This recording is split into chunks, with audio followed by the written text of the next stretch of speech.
Tonight, Channel 4 News can reveal that Tony Blair's government gave the United States permission to store and analyse the email, mobile phone and internet records of potentially millions of Britons.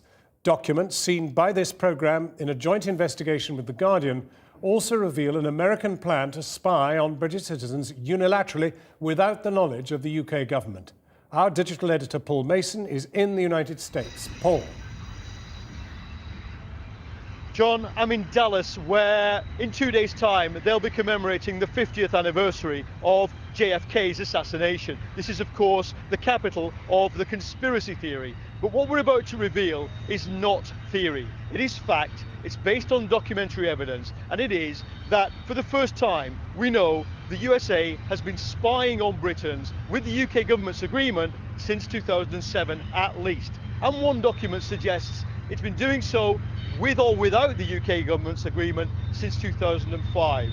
What this means is that the debate on the rights and wrongs of this now has to take place on the basis not of allegation and denial, because the denials can't be right. It has been going on.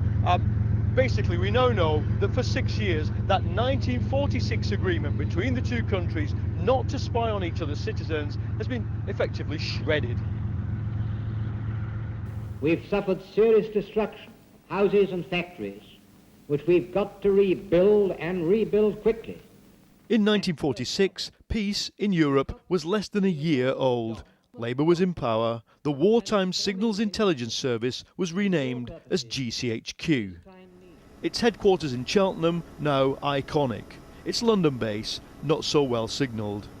In 1946, Britain and America signed an agreement to share intelligence on other countries, but not to spy on each other's citizens.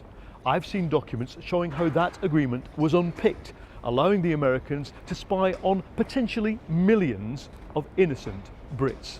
The NSA specifically. Two crucial US documents provided by whistleblower Edward Snowden tell the story.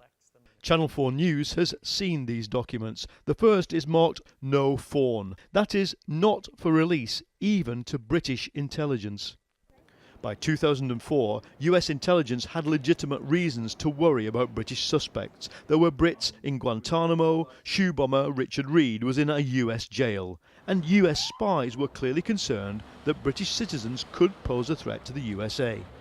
In January 2005, a draft memo from the NSA proposed a new procedure.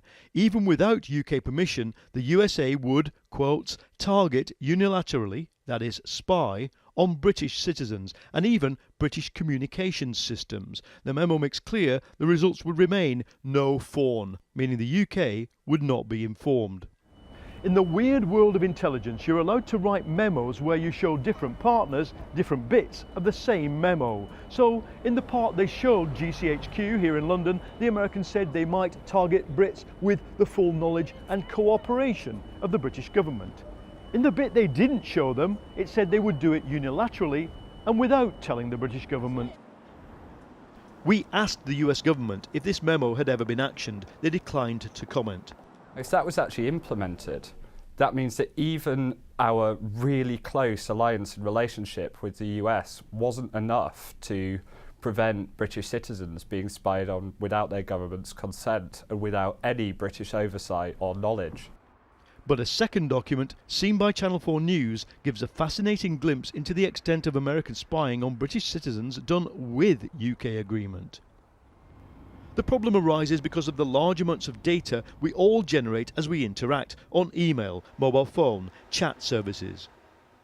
In 2004, the memo reveals the UK allowed the USA to store and target any UK landline number linked to a suspected person.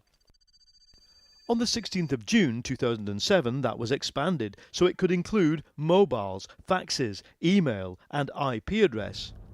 Before this, any British contact details gathered accidentally had to be, quotes, minimised, that is, destroyed on the NSA's database. The important thing here is who it affects. By definition, somebody whose mobile number or internet address is collected accidentally is not a terror suspect. But it goes further. The USA is using so-called pattern of life analysis. If I email a terror suspect and then email everybody else in my contacts book to come to a party, Well, they can have their data collected as well. The typical person has, say, 190 Facebook friends. By the time you pull in their friends and their friends too, you're looking at a network of 5 million people. So to track just one person, you've ended up bringing in 5 million. When the Edward Snowden revelations began, a lot of people's reaction was, why is it a problem if the Americans can see our data? These documents show, until 2007, even the British government thought it was a problem. So, who authorised the change? Jack Straw was Foreign Secretary until May 2006. His successor was Margaret Beckett. She was Foreign Secretary when the second memo was drawn up. Both Jack Straw and Margaret Beckett have declined to comment. The documents leave many questions unanswered, but they do confirm definitively and for the first time that the USA does spy on UK citizens who are not terror suspects.